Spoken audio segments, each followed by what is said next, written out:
ready, we're going to give a few minutes for all of our attendees to get tuned in, and we'll get started no later than 7:05.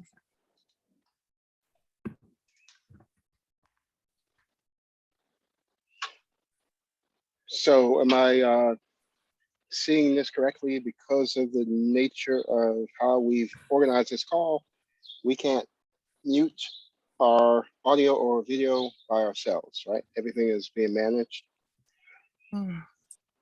You should be able to mute yourself.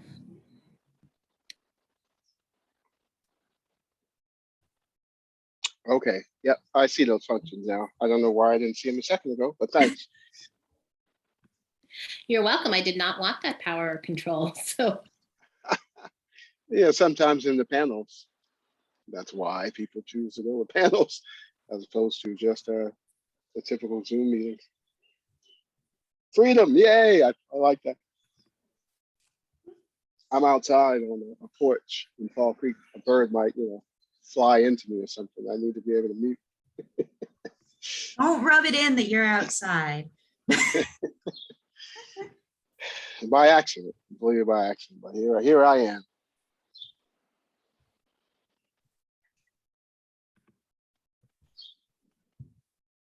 Okay, so welcome everybody. We are going to get started tonight. I am Catherine Cernera. I am one of our moderators tonight for our co-hosted Meet the Candidates Forum. And I am going to quickly hand it over for some welcome remarks from Adam and then Carl, and then we will get into our questions. Go ahead, Adam. All right, thank you, Catherine. Good evening, everyone. I'm Adam Paisecki, president of the Ithaca Teachers Association, the professional association in union representing more than 600 teachers and student service providers employed in the Ithaca City School District. This is our third virtual Board of Ed Forum, and this year it is a joint effort between two organizations, the ITA and the Village of Ithaca. So we look forward to this evening's conversation. Questions that have been formulated between the two organizations. And we want to offer this not just to the members of ITA, but for the broader community, as everyone who is an advocate for our public schools would like to hear from the candidates that are running for a very important role in the community, which is the Board of Education. It is a disclaimer that the Ithaca Teachers Association Political Action Committee and a few other members have reviewed answers from a questionnaire that was submitted to the candidates, and through a collaborative effort in those conversations have publicly endorsed 4 of the board candidates. That is separate from any other organization out there that has maybe possibly made a stance or no stance. And I know Carl will be speaking to that. So regardless of an organization with another organization teaming together to bring this forum to you, we are in itself a separate entity, but it's nice to see the collaboration because we are all here to make sure that we have a strong public school system and for the students in our schools, and obviously supporting the staff. And Carl, I'm going to hand it off to you. Thank you, Adam. I appreciate that. Good evening to everyone. I'm Carl Matteo. I'm the current president of the Village at Ithaca Board of Directors. And this year, the Village is celebrating its 20th anniversary. In 2002, the Village at Ithaca was founded by Cal Walker and Carl Graham and other community supporters with the express mission of advocating for educational equity for students of color and other traditionally underserved students and their families. And the Village is proud to carry on that mission to this day. Now, many of you know that for many years, the Village held the Board of Education Candidates Forum to help our community understand board candidates' positions, particularly on equity and inclusion issues. This year, we're collaborating with the ITA to develop questions for the candidates and to help this forum reach the widest possible audience in our community. Our participation does not, however, include any candidate endorsements. The Village at Ithaca does not, and in fact, as a 501c3, cannot endorse any candidates nor any slate of candidates. And we just wanted to make that clear. But to the Board of Education candidates who are with us tonight and all the community members who have logged in to view this, the Village at Ithaca heartily welcomes you. Thank you so much, Adam and Carl. So we're gonna get ourselves started because everyone came here not to hear from us, but to hear from our candidates. So let me move this forward. So our format for tonight is prepared questions, and we'll hear from each of the candidates in the order that they appear on the screen. I will be controlling timers and hoping and trying really, really hard to not mess them up. And our first question tonight is for each of our candidates. Why are you running for ICSD Board of Education? And we will hear from Rob. Just as a clarifier, I'm not Eldred Harris. It says that on the screen, but I think the link I was using wasn't getting me there. So, but thank you, Eldred, for forwarding it. I am Rob Ainsley. Part of this is a bit of an intro. I guess I should reintroduce myself. But I'm a farm kid from Enfield. Went through our school district and played on some very, very good undefeated football teams at Ithaca High and was recruited to play football at Cornell. And after Cornell, I went back and I had the brilliant idea of trying to save the family farms. I did that for 21 years. Been on the board for, this is my 15th year. I've been president for 14. And I am running again to try to help get the kids in this district beyond the pandemic and get them through and get us into the future. So I'm next. My name is Erin Croyle. I want to thank everyone joining us or watching this recorded. I am finishing up my first term on the school board, and I am running because it really very much feels like I'm just getting started. There's so many processes and dynamics that take a while to really understand, and the work doesn't really get done until you get it. And then, of course, everyone knows that in March of 2020, everything changed, right? And so all of our schools across the country went into a sort of triage mode. And so now I want to look to my next term on the board. I want to continue to be a conduit of communication for people to reach out to me who can't speak or are afraid to speak. And I want to utilize my perspective as a parent of 3 children in the school district and someone who's in the schools a lot to help improve on these wonderful schools within ICSD.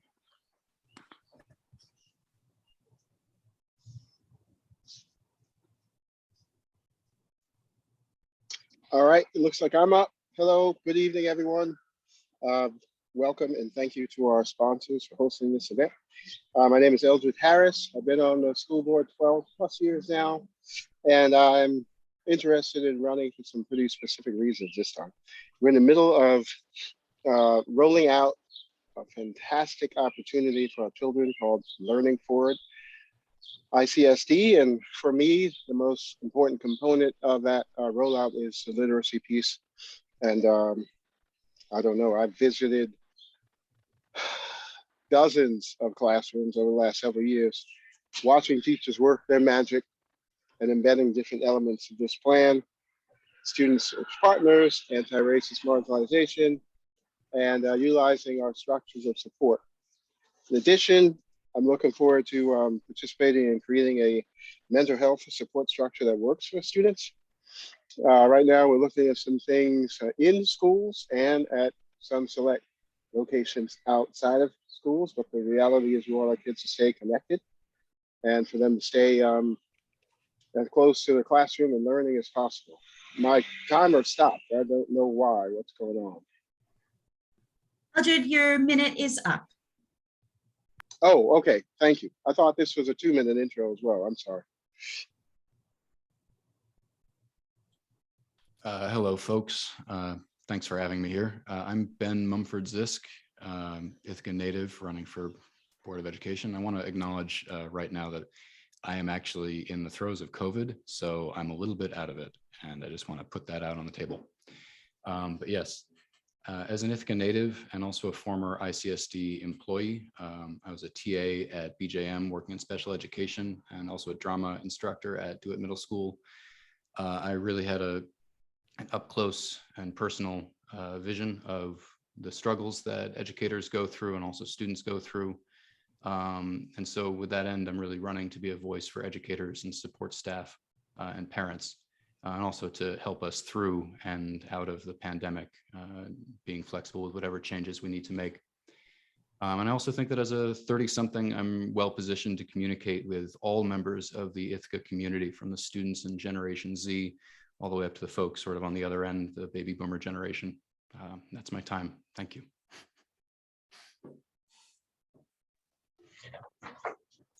Good evening, everyone. My name is Dave Shapiro. And I sometimes actually wonder why I'm running for the Board of Education. But the truth is, I have a serious passion for public service. So this isn't the first time I've run for public office.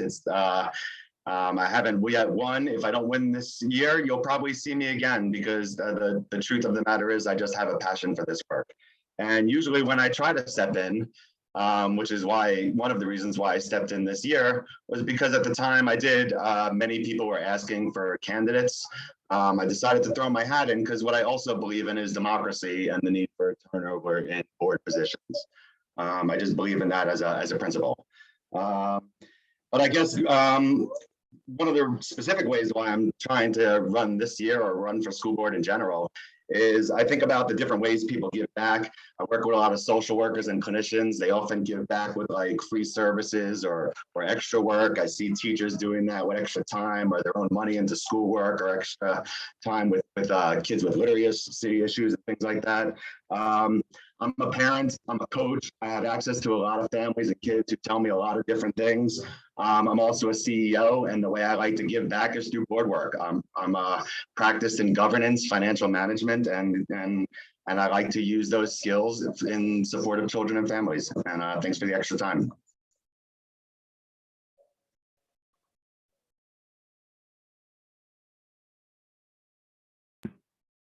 Go ahead, Jill.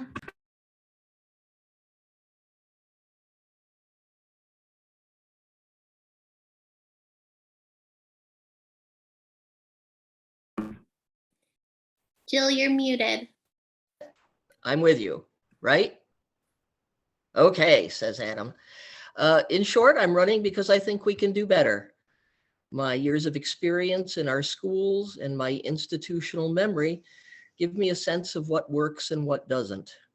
During my career, I developed close working relationships with teachers, parents, aides, lunch attendants, bus drivers, speech pathologists, principals, and social workers. I learned from each of these people.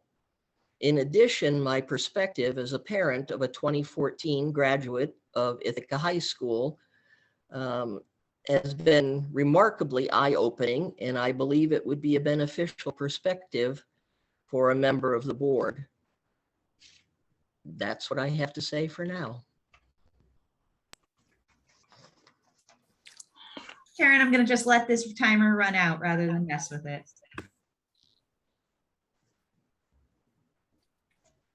Hello, I'm Karen Yearwood, and my family and I have been in Ithaca for 17 years. We've resided here. I've been involved in public education as the second executive director at Village at Ithaca, a current member of the Equity Inclusion Leadership Council, a family advocate for multiple families on the ICSC hiring committee, as well as former member of IPEI, the Ithaca Public Education Initiative. Dr. Bettina Love is one of the authors that we've had here in this community. And she had stated, to love all children, we must struggle together to create the schools we were taught to believe impossible. Schools built on justice, love, and anti-racism. And I'm committed to this district. I still have a student here. I have a graduate, a 2019 graduate, and I am heavily vested here. Thank you. Thank you, candidates. So our next set of questions are going to be 2-minute questions. So, and we'll begin with Erin this time. Our question is, what do you see as the most important issue facing young people today? And how would you use your position as a board member to address this issue?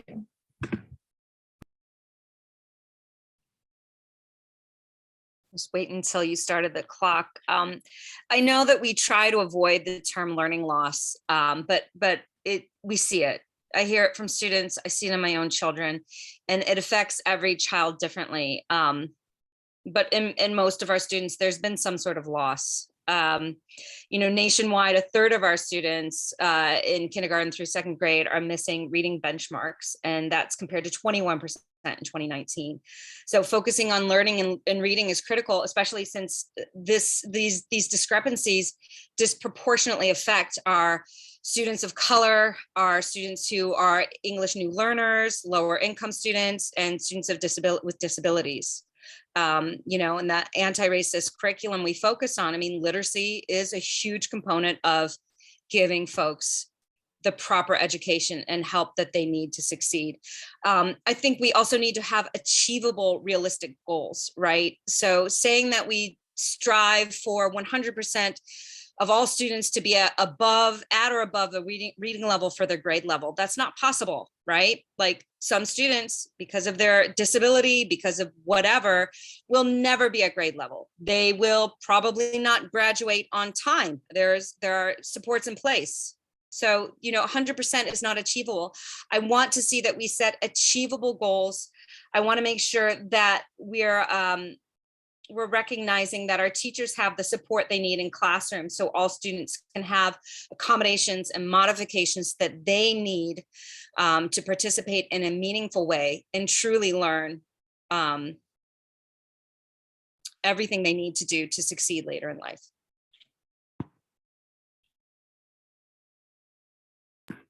Thanks, Eldred. You're going to be up as soon as this timer ends.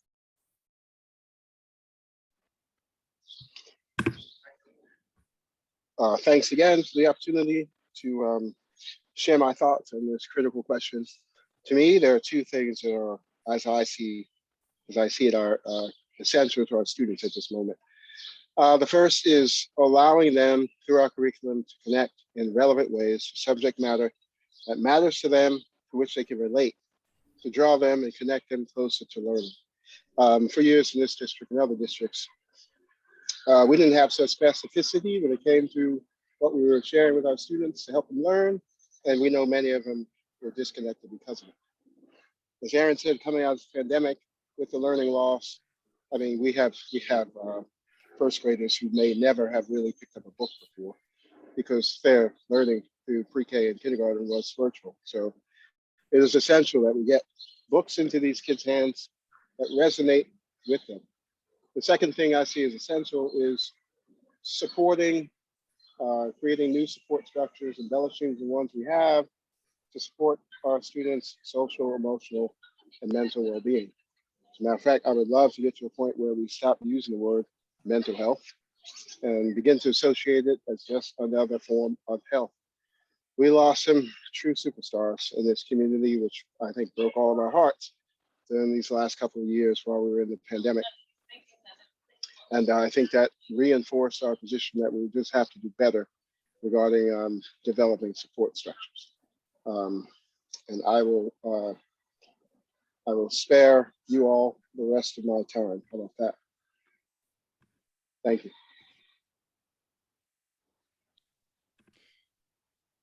So as folks have acknowledged already, one of the major issues and things that we need to be doing, we need to help the students process and move through the trauma of the last 2 years, which has caused a whole slew of issues, including learning loss and various other issues. But then beyond that, we need to be preparing them for a changing world. Crib from Thomas Friedman, this is a flatter, smaller world now.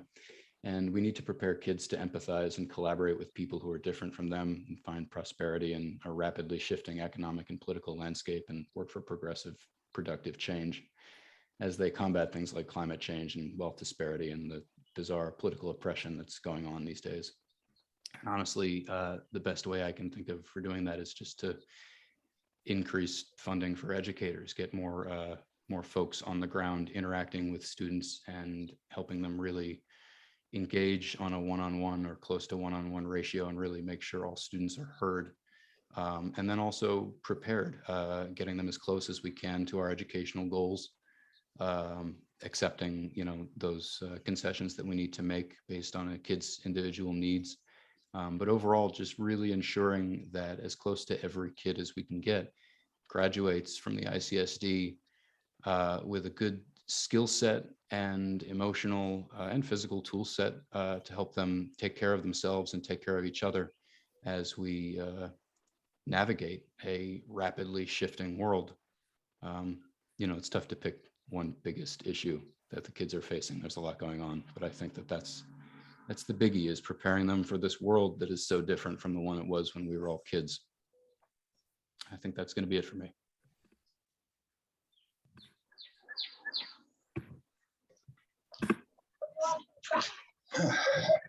So I don't know that there's one issue that's most important to young people today. I have kids in all the different schools. They have friends. Kids struggle with a lot of the same things that kids have struggled with in the past. There's literacy issues, there's bullying issues, there's access issues, there's social emotional issues. But I see with what's changed, and maybe what's the most consistent thread that ties all these kids together, is that the system is stressed. I see this working in the healthcare industry. Our social workers see clients that are more and more acute states all the time. There's fewer social workers in the workforce and fewer supports as a result. I see that in our school system. The amount of supports we see in younger grades, the amount of classes we see in younger grades, these things have shrunk over time. And I think to get back to the question, I'm sorry, the system is stressed. And I think what's happening in the school system right now is you have a lot of teachers and a lot of the different supports that are working directly with kids and directly with families, and they're stressed in their personal lives, and they're hearing the stress of their kids and their kids' families day in and day out. And that system causes a lot of stress that makes it difficult for everybody that's existing in that system. As a board member, I think I'd be prioritizing just thinking about how do we nurture our system more? How do we nurture our human resources, the teachers, the people in the schools? How do we put as much resource as we can there so that they're equipped with all the tools that they need to deal with what's a high stress system right now? And that's a system of kids. Thank you.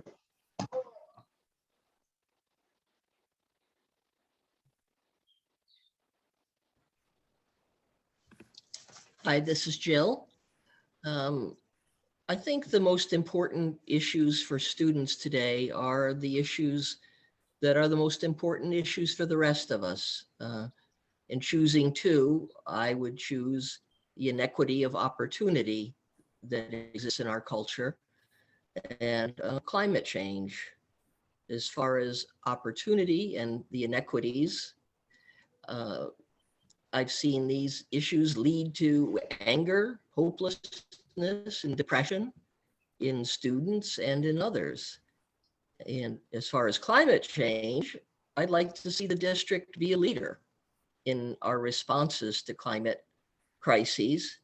And I think that board support, financial and otherwise, for both of the issues is the answer. I think we need to look closely at what we can do. And I know the board has made a terrific start on this, and I know the district has prioritized educational equity for recent years, but I think there's still plenty of improvement to be made. And those are where I would like to see the board using its bully pulpit to support these issues.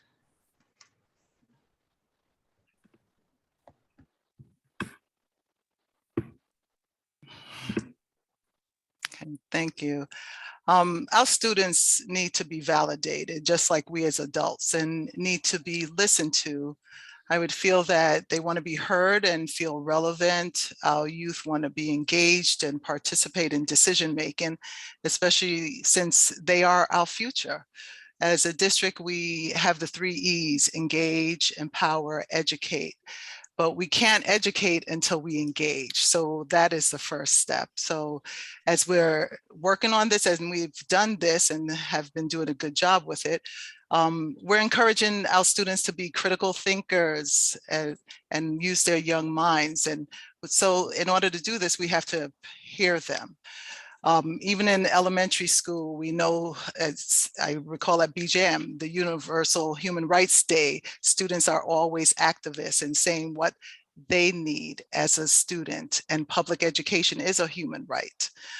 Student voices are so important. A few years ago, during the 2017-18 school year, when there was a concern about the casting of the theatrical program of The Hunchback of Notre Dame, as a result of the students' voices being heard, it went from that play to another play to ensure more students of color were cast, and an inclusive number of students were cast too.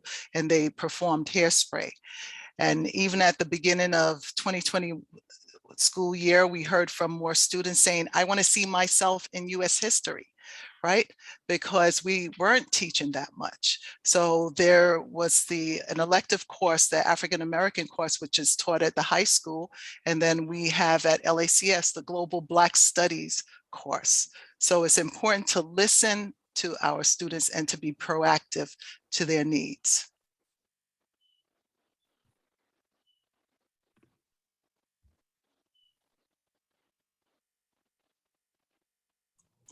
I needed to unmute. Certainly, I strongly support the initiatives associated with Learning Forward ICSD regarding literacy initiatives within the district, systematic phonic instruction, getting a program across the district so we can address literacy issues at the early stages and throughout the district. I was certainly a part of the group that demanded that we consider and push for 100% graduation rate. We are in the 90s now.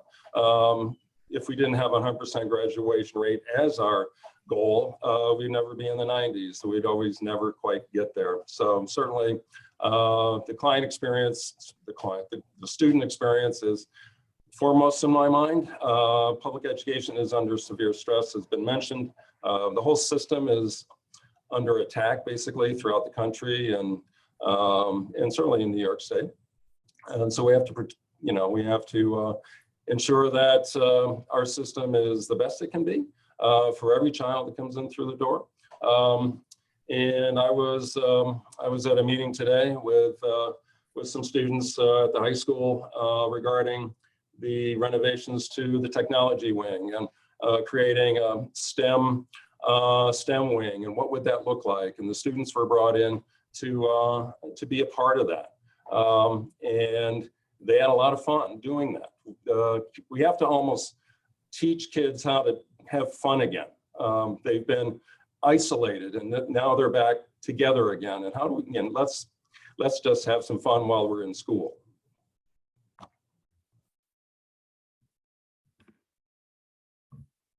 Thanks. So I have one more question before I hand it over to my co-moderator.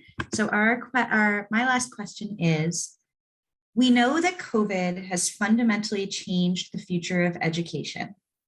Reflecting on the past 2 years, what is one positive outcome that you would like to keep moving forward? And what is one drawback that requires change? And we are going to begin with Eldred.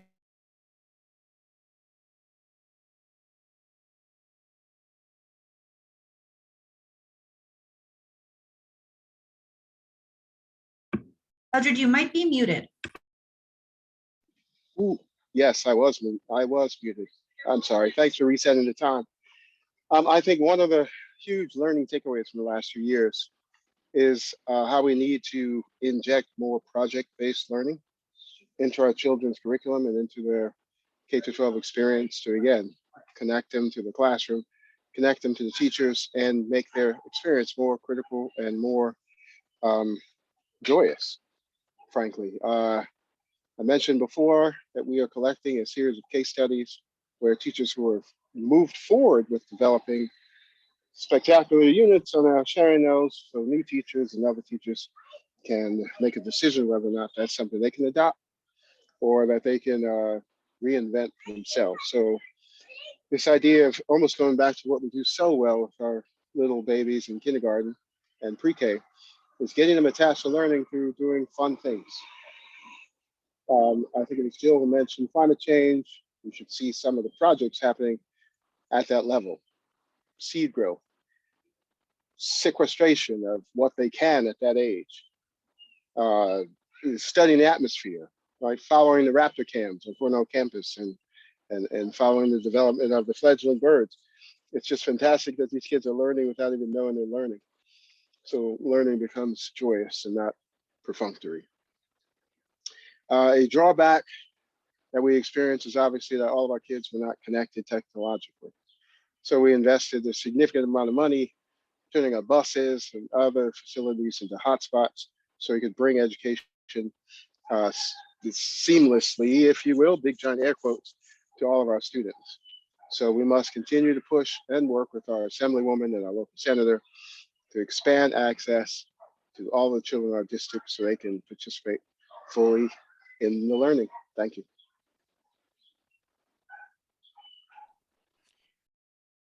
The biggest positive that I can see over the last 2 years is that it's exposed to all of us that the status quo that we had was not the status quo because it was the only way of doing things. It was just the only way we had been doing things. So we've all learned a huge amount of flexibility in our approach to work and education and family and togetherness in general over the last couple of years. You know, and obviously there have been hiccups with a lot of the things that we've learned on the fly, but the fact that we were able to adapt is really inspiring to me. And that brought the drawback along with it, really. The pandemic, everything that's gone on in this country has further exposed and exacerbated gaps in availability of resources, from money to flexible work models to childcare, and a whole slew of others.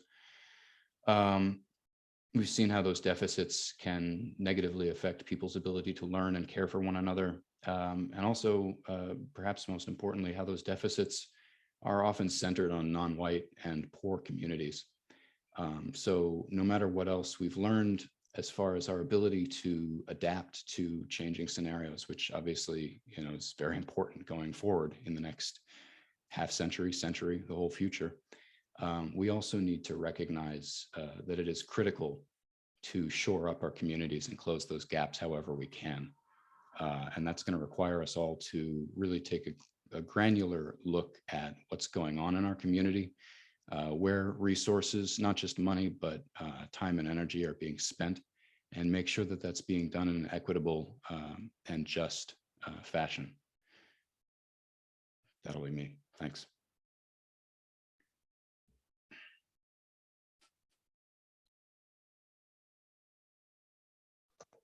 Hi.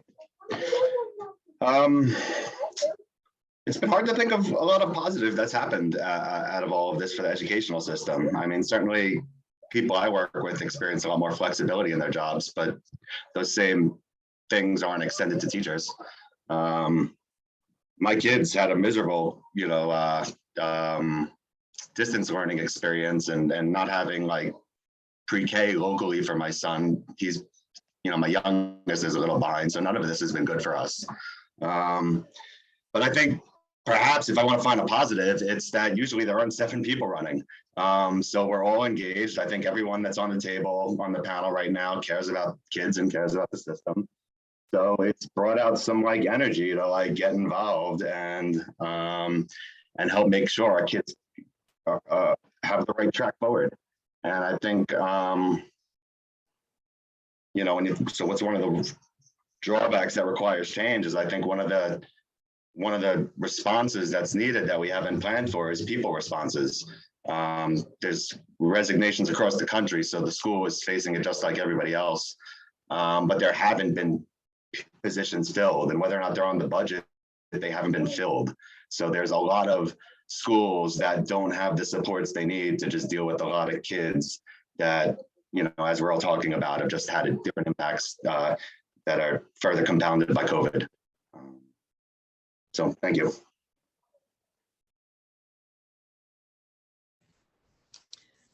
I second the opinion of several of the participants here in saying that I think a main positive of the COVID experience and the school's response to the COVID experience has been a demonstration of its resilience. It's a resilience that I wasn't particularly expecting to see from a large and pretty unwieldy organization in a lot of ways. But I've been proud to see how teachers and other school personnel and students coped with an admittedly extremely difficult situation. So that's the positive.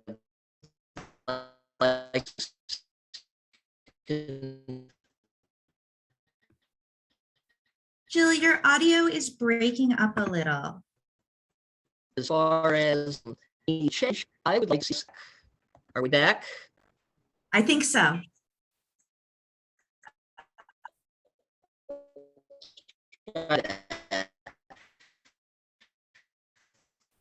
So I'd like to see. Jill, I'm going to ask you to reset maybe, or try to figure that out. Demonstrate flexibility. Okay, Okay, thank you, will do.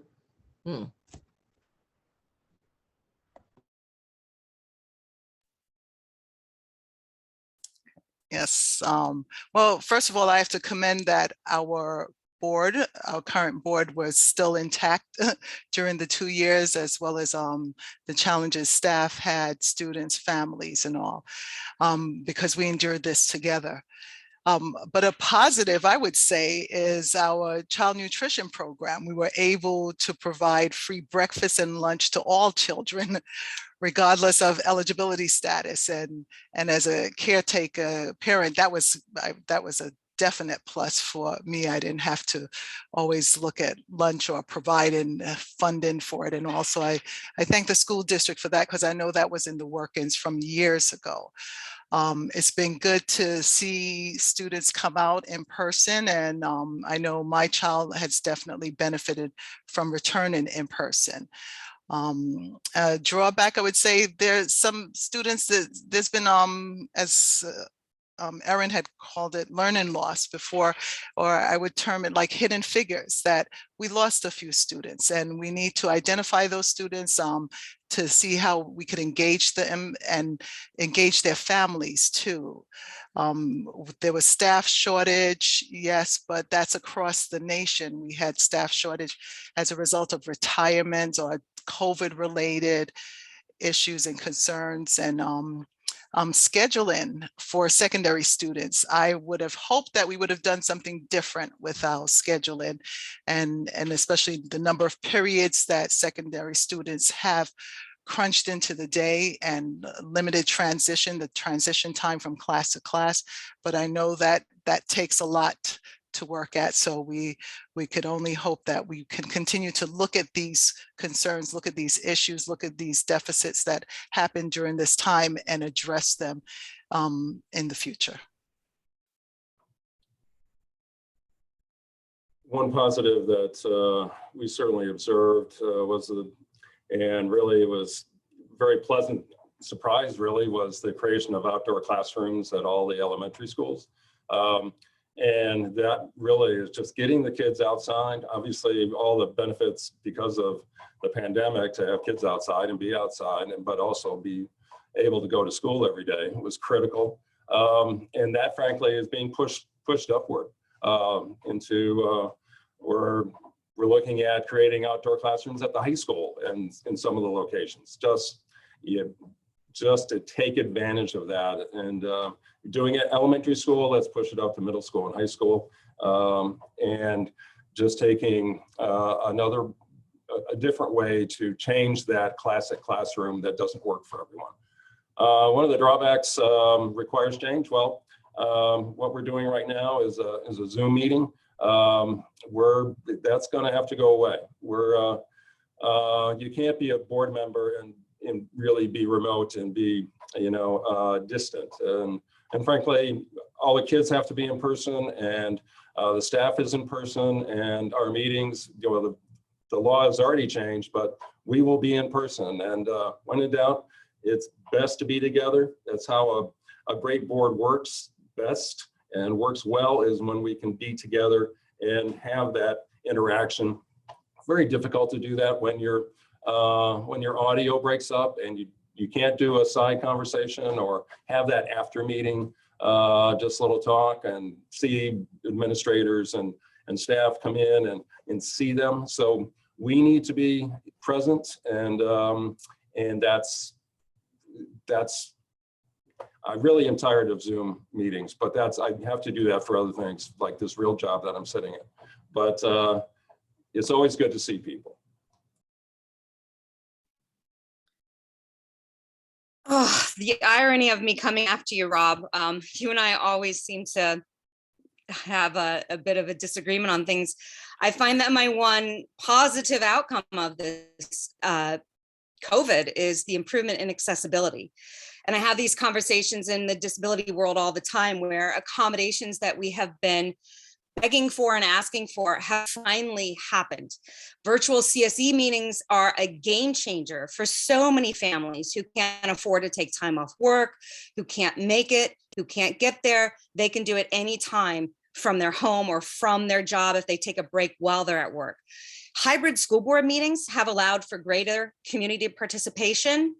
Right now, I'm in Boston for my child's seeing specialist here. So I'm able to do this meeting and be two places at once. These hybrid meetings have allowed for me to participate because the COVID pandemic has impacted families like mine in ways that no one can understand unless you live it. It is really hard in ways that can't be explained. So I'm going to continue to support and advocate for these changes to continue so we can better support students and families and caregivers so that we can make expanded access permanent. At the same time, the pandemic has put an even greater strain on our educators. They're burnt out. Teachers, special education teachers, support staff, social workers. I mean, we need to help them. And as a board, we're working on ways to figure out how to better retain them, but our numbers show that we have to do better. Our legislative advocacy committee has been working with the ITA and our HR department on this, on revamping teacher educator certification to make it easier. And I think we need to do more. And I think we need to brainstorm with ITA, with teachers, with staff on what it would take to help them stay, to help them be more content, to help their jobs not be so hard so they can help our students. We are going to give Jill another opportunity to answer the question. I was almost through with my answer to the question. So what I would add is that I believe that in response to COVID and virtually everything else that the Board of Education does, what we need to do is talk with teachers and parents and listen to teachers and parents about what they think has worked and what they think needs to change. It's that's our whole purpose, I believe. So, thank you.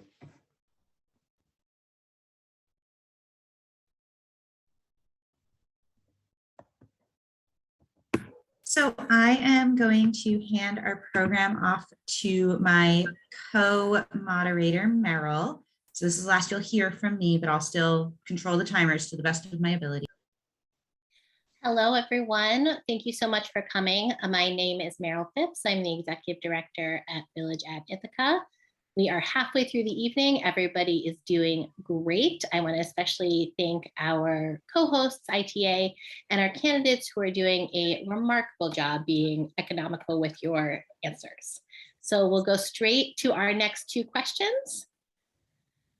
ICSD has been focused on equity for quite some time, yet significant gaps still exist in the school experiences of kids from backgrounds that are marginalized and oppressed. What actions do you want to see the Board of Education take to address this situation? First, I want to echo Aaron and say that whatever gains we've made in terms of accessibility need to be kept. We really can't backslide, even as we try to evolve and learn from what we're doing for our kids. We've made some gains in terms of our understanding and ability during the pandemic, and it's very important not to just let all that go as we get excited about getting past the pandemic. At some point, it's not over.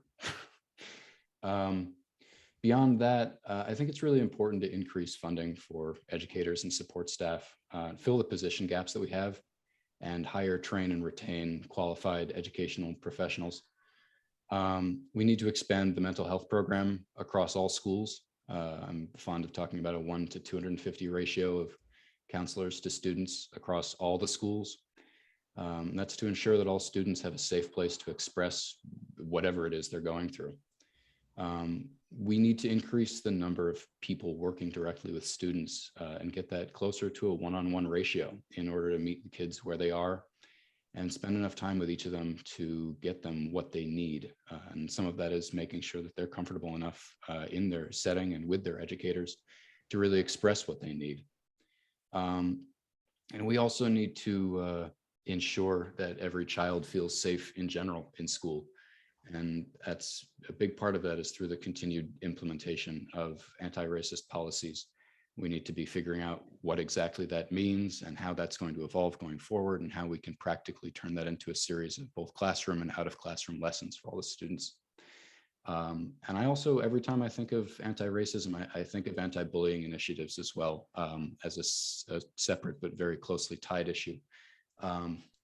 I want to say we can't just throw money at the problem and hire more people. We also need to guarantee a welcoming and safe educational environment for all of our students. So that's me.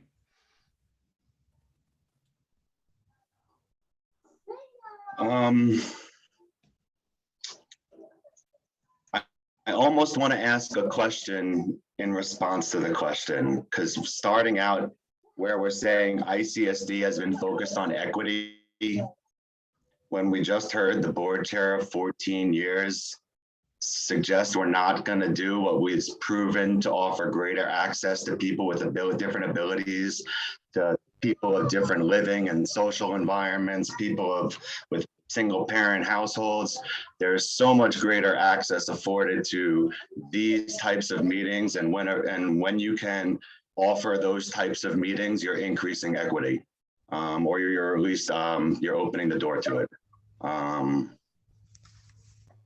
think some other things that I'd suggest, I think about a parent and a kid that I know, a parent with a biracial son who is being called the N-word at school. And the kid is showing just a significant amount of courage and everything you want to see in a kid, and standing up appropriately, reporting appropriately, trying to ask the principal and the administration to respond in a way that demonstrates accountability. And one of the harder things that they've bumped up against as they're looking for accountability is we don't currently have a code of conduct. And I know it's being worked on in committee, so I'm not trying to dismiss the work that's being done in that committee. But we need to give kids who are facing all types of bullying, that includes bullying based on their race, their gender, their sexuality, and we need to give them a way to report and get help from the administration. And I think that at least needs to include completing this code of conduct.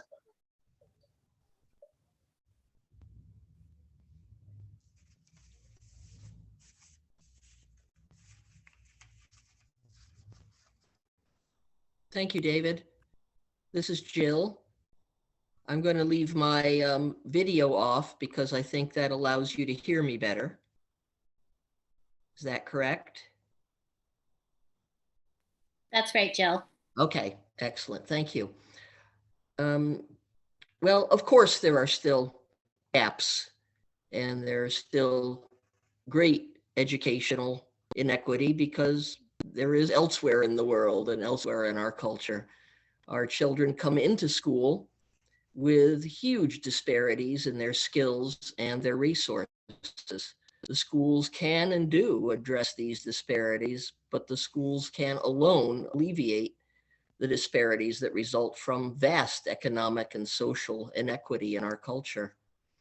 I would like to see the Board of Education prioritize instructional time.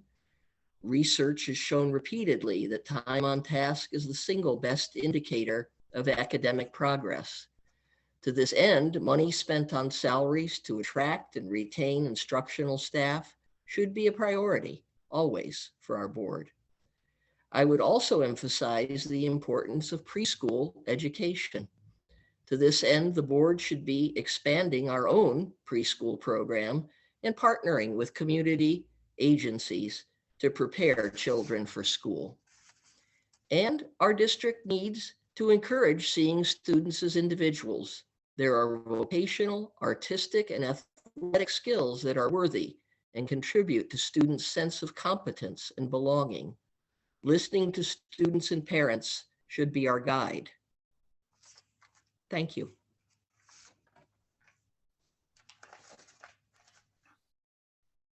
Well, first of all, I have to acknowledge Village at Ithaca for celebrating 20 years, because it was through the Village at Ithaca, as well as other community organizations, community members, that the equity report card was created. And that was designed to monitor the progress in achieving equity for all of our students with, I think it's 12 key measures of student achievement and engagement, and it was holding the school district accountable to, that's why we have the graduation rate we have now, because we have gone up. Dr. Martin Luther King Jr. said, the job of the school is to teach so well that the family background is no longer an issue. And we have to hold our schools accountable to teach so well. And that requires even training of our staff, all staff, teachers, our educators, custodians, bus drivers, and so forth, to make sure that they understand what diversity, equity, and inclusion means, how to approach students. We have a lot of book readings and book discussions happening. We heard about at Equity and Inclusion Leadership Council about cultivating genius, and there's a culturally and linguistic responsive teaching and learning. But in order for us to engage in that, we have to ensure that our staff has the time, more than 6 hours per month of training. So that needs to be increased. So therefore that's working in with the bargaining units so that we can get our staff equipped so that they know how to approach and deal with students and their families. I even remember an incident when my child was in elementary school where a custodian staff saw my child looking at a program and considering, oh, can I go into that, get involved in that program? And the custodian said to my child, yes, you can. And so we need to encourage all staff and support them in this process. So I will clarify my previous statement regarding Zoom meetings. I was speaking to board members. Certainly hybrid and Zoom is not going away, but in order to have a legal meeting, we need 5 board members in person. So there's a responsibility to be in person. And again, it's being present in a variety of different ways. Yes, you can do it by Zoom, but regardless, it's a big commitment to be on a board. On the ICSD board, it's very large commitment. And that commitment is really focused on our goals and our equity goals and our goals for excellence within the classroom. Equity, many definitions of equity for me. It's really eliminating the predictability of who succeeds. So really, we have a very diverse school district. And yeah, I'm a farm kid from Enfield. Kids from Enfield aren't supposed to be on the Board of Education. I don't know that there's ever been one before. You're not supposed to be president for a long time. That's not on me. That's on the other board members who elect the president. But we'll leave it at that. I was going to say, finish up your thought, Rob. I just everything exploded on me. Oh, no, that's no problem. just bouncing back to Learning Forward, ICSD, the anti-racist curriculum, professional development. Yes, we would like to negotiate a longer school day. We're at critical school length hours in the day of instruction at the high school. So we're having to rearrange the schedule to try to get enough hours in the day of actual instructional time. So, glad to have that part of the next go around of collective bargaining with the ITA and all our other bargaining units. One of the things I really love about ICSD is its focus on inclusion. It's a rare breed in public education, frankly. But I think that we can expand our vision on what that means, because it's not really happening it's not equitable. One student I know was not able to go on a field trip because the organizer failed to think of ordering an accessible bus. Another parent told me about the day her child couldn't go to school because they didn't have a nurse to support that student. I've listened to presentations surveying student voices, yet when I asked how they represented students with limited expressive language, they said that they didn't, nor had they even thought about doing it, nor would they know how to do it. Representation matters, but we're not representing everyone. I've heard from students from diverse backgrounds who have told me that they feel unseen. An elementary student who's a white child told me that he feels that everyone else is special and celebrated except for him. I don't even know how to answer that or address it. Just this week at our board meeting, a student rep was talking about bullying and marginalization of LGBTQ students at one of our middle schools. And I've heard from many parents, from parents to educators from many different backgrounds, and they're afraid to address concerns because they're afraid of what they're going to be labeled if they speak up. To practice equity and truly be inclusive, we need to have the necessary support staff. We need to listen to each other and assume the best. We need to really focus on the intersectionality of race, ability, socioeconomic status, and the so many other things. It's a very complicated thing. And we really need to expand our vision of what equity is. And we need to listen to the problems in our schools, and we need to remedy these things instead of just paying them lip service.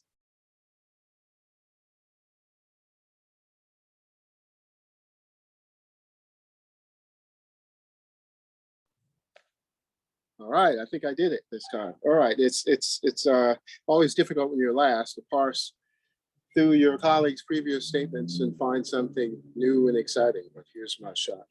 I think, Meryl, to get to these remaining tough, significant gaps, we need to do the following. We need to continue to support student access and choice. We need to expand customization and the specialization of supports we provide to each student. Some of the ways we've already begun to do this, but we need to increase our engaging students in their parent-teacher conference so that they actually, their voice is prominent voice in the meeting. Including student voice in the CSE or the meetings in which we determine a child's IEP or classification. These children, I have learned and have appreciated, can speak for themselves if given a chance, and if not vocal communication, they certainly can participate in many other ways. I'm going to be happy when we eliminate this deficit language. Even someone just now started talking about gaps in children's education, and these kids come in with this. They don't have this many words, and these kids have this deficit. And these, no, you know what? We have the kids. We have the right kids. It is incumbent upon the adults to continue to work to change our models of instruction to bring them all along. I've already spoken about how we can connect kids to project-based learning models, through the creation of more custom learning units. And lastly, as it relates to children with special needs in classrooms, I'd like to see us continue to expand our expertise in teaching those children. We've done a pretty decent job in ensuring those kiddos do not present major disruptions to the other children. But I think we now need to go the next step and make sure those children are staying connected to their classmates and connected to the learning to the extent possible, creating the least restrictive environment possible. Thank you. Thanks for letting me finish that thought. Wonderful. Okay, our next question, and then after this, we'll be on to closing statements. Again, everybody's doing great. Outside of education, what are the other ways that you are involved in this community that give you a sense of the challenges experienced by those who are different from you? We're going to start with Dave. Thank you. Gosh, there's a lot of ways that I'm involved in the community, and I think all of those ways expose me to people that are different than me. I think whether I'm on the coaching field or doing some of the volunteer work that I do, and you could check out my LinkedIn page and find out which organizations. But I think all of the places that I contribute my time are done with intent to be exposed to people that are different than me. My whole, so much of what I pursue in this life is just learning from others and just observing others. And a lot of even why I'm running this year is because of how I spend my time socially and in the volunteer world is listening to other people. And I think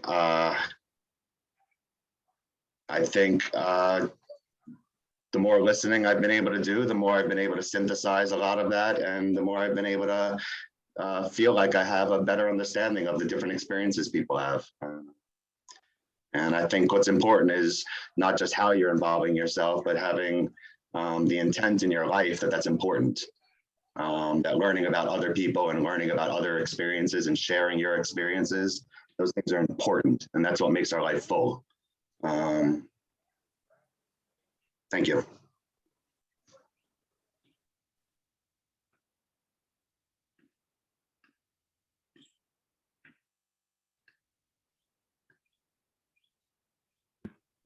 Jill, I'm waiting to see or hear you. Can you hear me now? No. Can you hear me? Yes, we can. Go Now ahead. you can hear me. Great. Okay. I can't really speak to outside of education. I have, in some sense, had a life of outside of education, but in reality, my life has been spent in public education, and that is where I have learned about other people, from kindergarten through college, graduate school, and then my career. My experiences in school settings have given me perspective on the lives of others. I grew up in a white rural school district south of Binghamton, and I was attuned to economic disparity from early on. My time in college and graduate school introduced me to perspectives of people from cultures other than my own, including Indigenous people, people of color, and people from urban backgrounds. My work in the schools taught me about different coping skills and different challenges that people face, often while dealing with very difficult situations. As a school psychologist, I've had the privilege of listening to and problem solving with a great many diverse people. And for that experience, I'm deeply grateful. Thank you.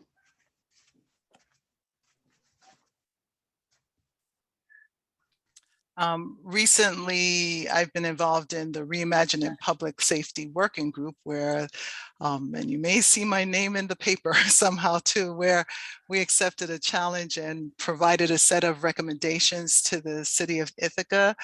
We have to remember that in 2020, there were 3 pandemics, a health, a political, and racial. And as a result of the murder of George Floyd, the governor had the Executive Order 203 that disproportionate policing has occurred across the nation and to marginalized groups. So I got involved in that initiative, as well as several different other community events throughout my years here in Ithaca and connecting with community members. Last week just attended the How Are the Caregivers event just to hear from caregivers and just to support them.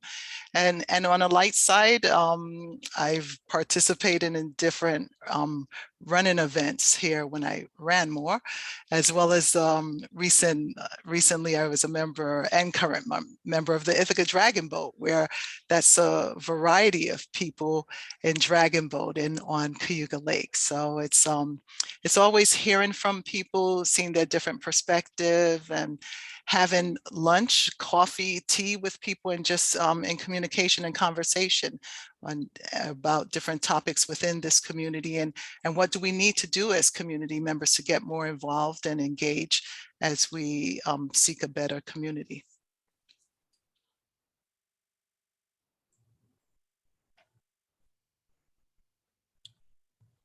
Well, I have a full-time job, and frankly, the city school district at the high school, that's been my other job. President of the board for, yes, 14 years, because for a variety of reasons, I'm also chair of the facilities committee and chair of the audit committee. That's really where I've had the opportunity to work with some very great people that otherwise would not have. Certainly Dr. Brown, Sean Eversley Bradwell, Eldred. We've been, it's been a very interesting decade or so for Eldred and myself, getting this district to where it is now. And that's really my connection to a wide swath of this community, and my background, but also it's just, there's not a, I've been on other boards, the Tompkins Learning Partners, the Enfield Community Council, as president of both of those boards, but I don't have the opportunity to serve in that capacity anymore, but certainly throughout the past. But so this, my involvement with the community is certainly through the ICSD and board service, which I am happy to do.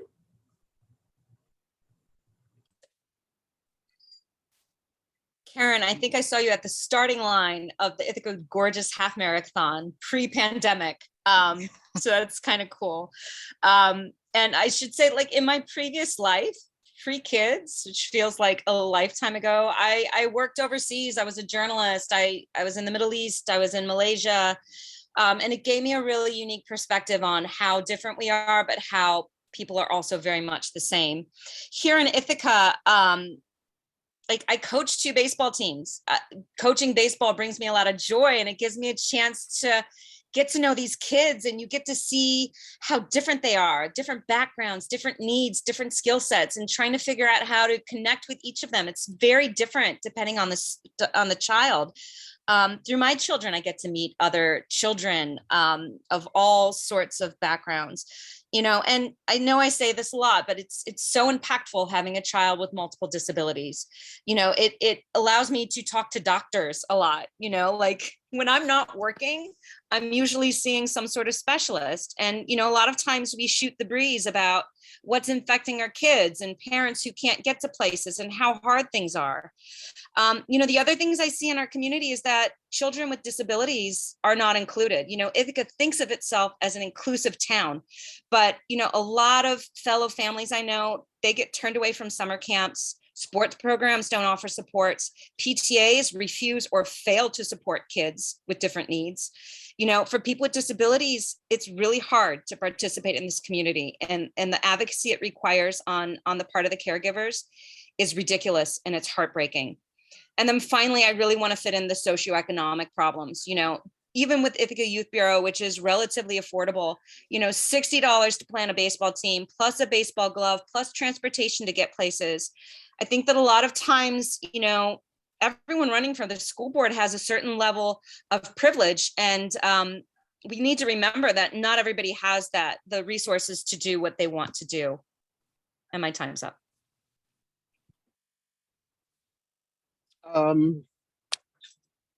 Okay, I think I'm all done with unmuting. All right, so I've lived in this community probably for 25 of the last 35 years or so. And in that capacity, I've been a fundraiser for Cornell. I have had my own business on the Commons for 8 years. I've supported any number, probably in the thousands now, of undergraduates from Cornell and Ithaca College, pursue their dreams, to figure out to move on to graduate school. Been invited to a ton of beautiful weddings and got to kiss a lot of babies.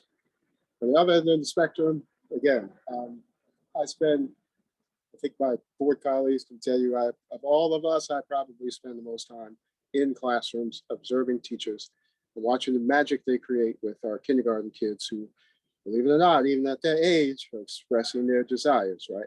They'll tell you where they want to be, they'll tell you how they want to be and what you need to help them to get there. I think we'll make a turn when we decide to utilize the differences of our students and invite them in so they can support other kids like them, which is a far step from marginalizing kids. When you can take a kid with a special need, when you can take a kid with a special talent, you can take a kid who often spends time alone and say, you know what, since you have the experience, we're going to utilize you to continue to customize the learning experience for your classmates. I have been to modified sports games, and it is beautiful to see that collection of talent all on one field together, representing a variety of ages, skills, educational attainment, and ability. So to the extent we continue to pursue avenues like those and begin to listen more to our kids, we'll be doing fine. Thank you.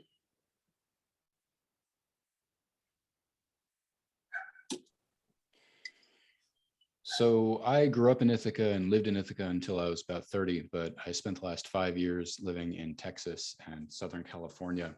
So my coming back here and actually getting involved with the board is part of my getting involved in this community again, because education is something that I find so important to all of us.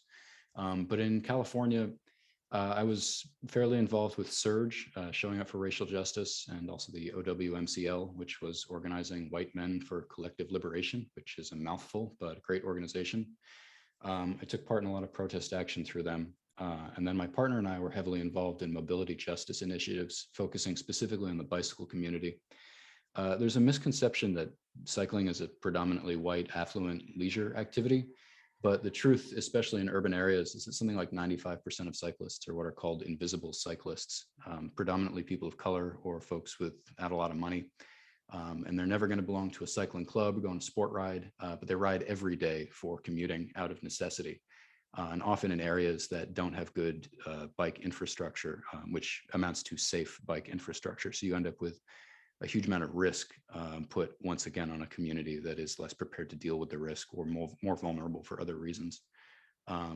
So that was a big part of what we were doing over there. And we've brought a lot of that back here. We've started organizing safe cycling classes and rides geared towards empowering folks to be able to ride safely and also be able to take care of their own bicycles, empower them to really not depend on a shop. I also work for Cornell Team Building and Leadership Center, doing team building and leadership training.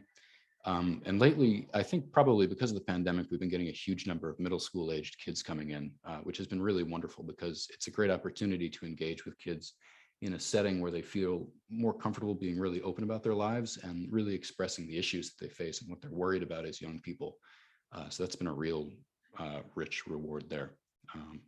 And that's my time. Wonderful. Thank you, everybody.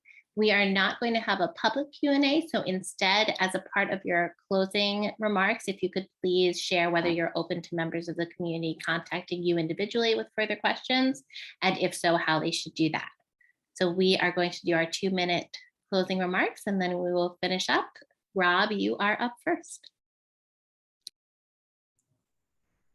Well, hey, it's always a pleasure to talk about the district. It's a bit of a labor of love, I suppose, for me. There has to be a reason I've done this for 15 years, and it's been a pleasure to do so, a pleasure to work on behalf of all the kids in the district, and I mean all the kids in the district. And that's been the driving force behind all, frankly, the hours that I put in. And I don't I have nothing to complain about. It's been nothing but rewarding. It is the most rewarding work I have ever done. I went back to try to save the family farm, and yes, I did it for 20 years, but yes, I had to change. And how was I able to do that? Well, I was able to do that because of the Ithaca City School District and the opportunities that I was able to receive by attending here. And just want to make sure that other kids from Enfield, other kids that are typically not the ones that are in the front, are able to succeed and do what they want to do. And we're in the middle of a lot of work.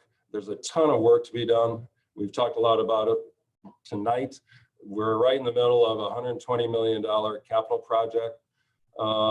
And there's phase 2 is starting this summer. We're in design development for phase 3A and 3B and all the other places we're going to touch to make the district better for our students, better for our staff, improve our learning spaces.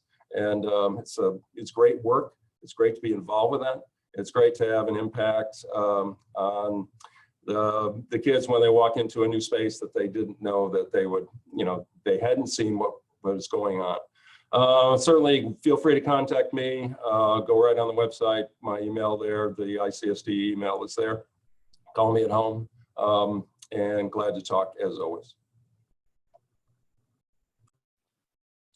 I want to thank everyone for spending time listening to us. I want to thank everyone here on the panel with me. I've learned something from all of you tonight. Running for public office, my views are important, but I always think that, we, whoever the public elects, we are there to represent you, right? So I believe strongly in the things I've talked about. I do have strong beliefs, but I want to represent you. I want to hear from whoever in the public has issues to share. I understand how hard it is to get places and be at meetings and understand everything that's going on. So yes, you can reach me on my personal email. I'll put it on, I'm not even sure where, you can go to the Board of Education website and find it there. But I can also put my personal email available, which is better to reach, and we can arrange time to talk.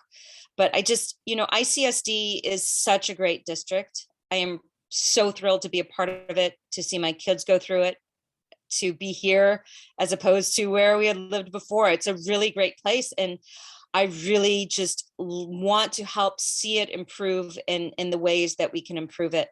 I've done so much work with, teachers and ITA members trying to improve upon what's going on right now. I want to continue that. I want to hear from families. I want to do the things that you all want to do. And I want to point out that I'm a little incoherent because I've had a really, really, really long day driving and doing. Anyway, so please forgive my incoherentness. And I'll put my contact information in the chat along with all these other amazing people.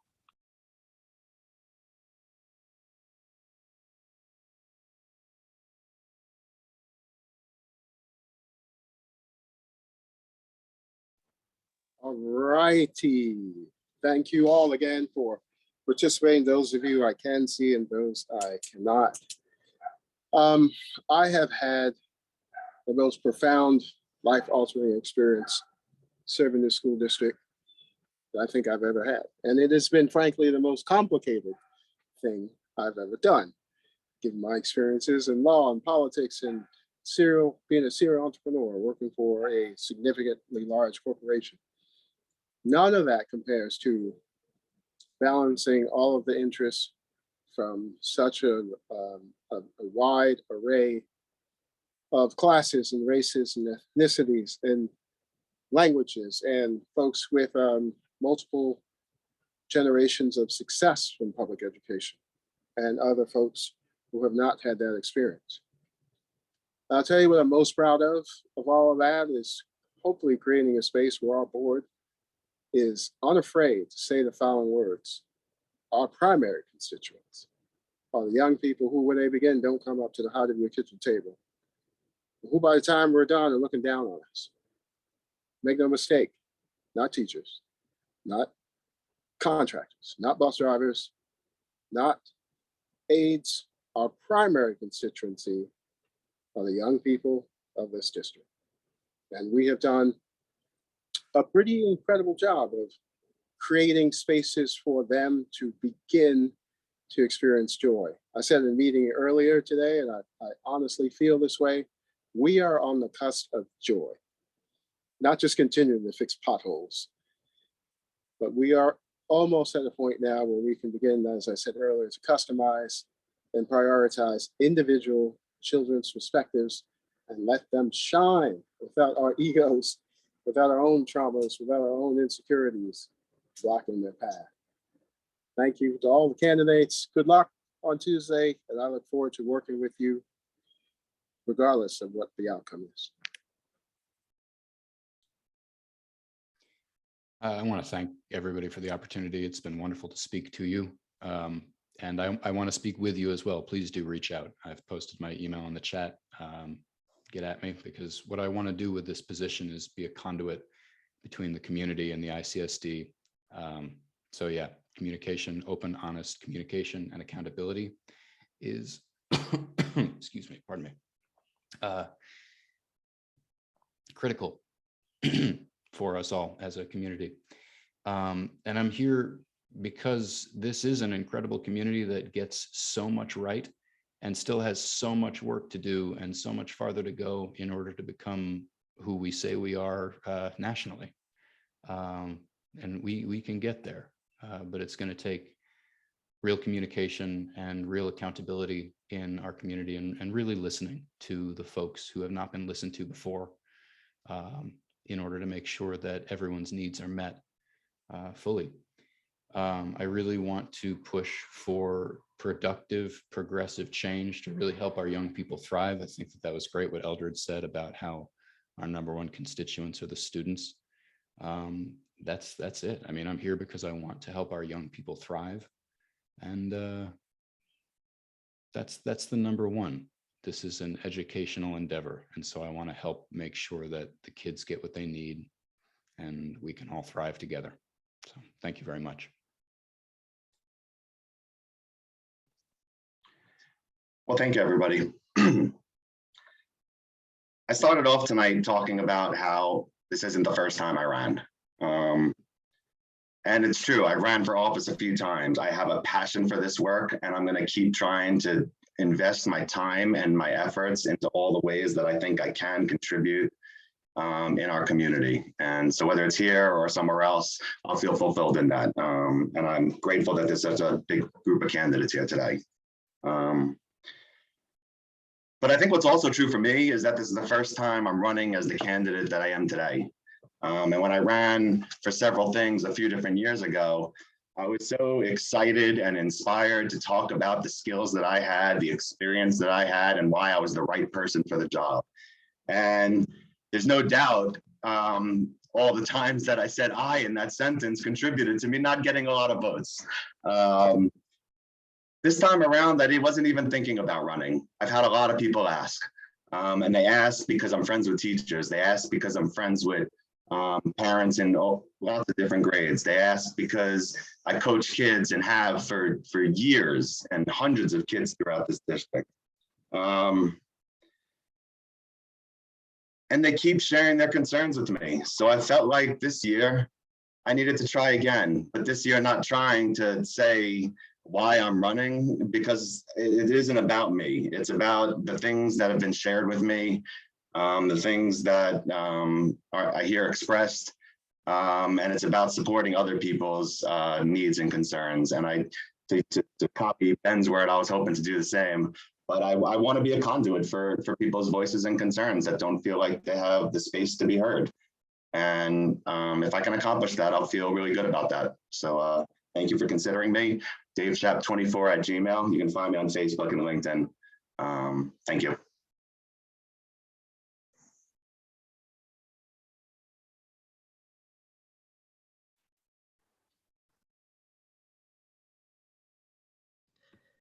All Jill, right, I'm waiting for you. here I am. Hey, this is Jill, And first, I would also like to thank my fellow candidates, the ITA and the Village at Ithaca for this evening. I feel good about the future of the Ithaca City Schools when looking at the kind of people that are interested in being a part of them. I am proud of my 30+ years in the Ithaca School District. However, I do think our district and our Board of Education can be better. My priorities for the district are educational equity, financial responsibility, and administrative accountability. I bring the perspective of a former ICSD employee and the perspective of a mother of an ICSD graduate, and would welcome the opportunity to serve on the Board of Education. Please share your thoughts. I can be reached at JillTrip1, JILLTRIPP1 @hotmail.com. Thank you again.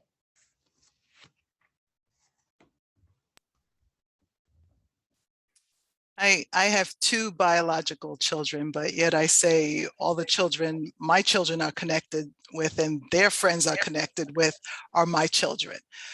Yesterday, I was driving from the high school on North Cayuga Street going towards the Commons. And there was a small yellow school bus making a right turn onto one of the streets. And in the bike lane, there was a young boy, and he's probably a middle schooler, probably was coming from Boynton Middle School riding his bike. I saw that that school bus did not look right to see the young boy coming up next to him. So then I started slowing my car down and just staying next to him to make sure nothing happened to him. And that's who I am, a concerned parent, a concerned community member. And as I say, other children are my children. And I know through Community Unity Music Education Program, COMEP, they do a summer program at Southside Community Center. Fee Nunn sings a song, "It Takes All of Us." So it takes all of us, no matter what happens on Tuesday, we have to continue our community involvement within this school district as well as within this community. And yeah, so just thank you. Thank everyone for running. I wake up every morning and wonder why, but yet I always get that encouragement from other people. Thank you for running. These are certain concerns and issues I'd like addressed. And just knowing that when they say that to me, I always ask them, all right, well, what are you going to do to get involved too? So it takes all of us. So vote with me on Tuesday. Vote yes for the budget, 4 propositions, and go to the website. I think it's clearly outlined. Amanda Verba does a great job in communicating the budget to us as community members. Thank you. Thank you, everyone. We are almost right on time. As our candidates mentioned, the election is this coming Tuesday, May 17th. Polling places can be found on the district website. Also posted that link in the chat. Thank you so much to everyone for coming. Thank you especially to my co-moderator, Catherine, and her amazing Zoom talents. Thank you to everyone's children for sparing their parents for the evening. And thank you all for being a part of this incredible conversation. Have a wonderful evening.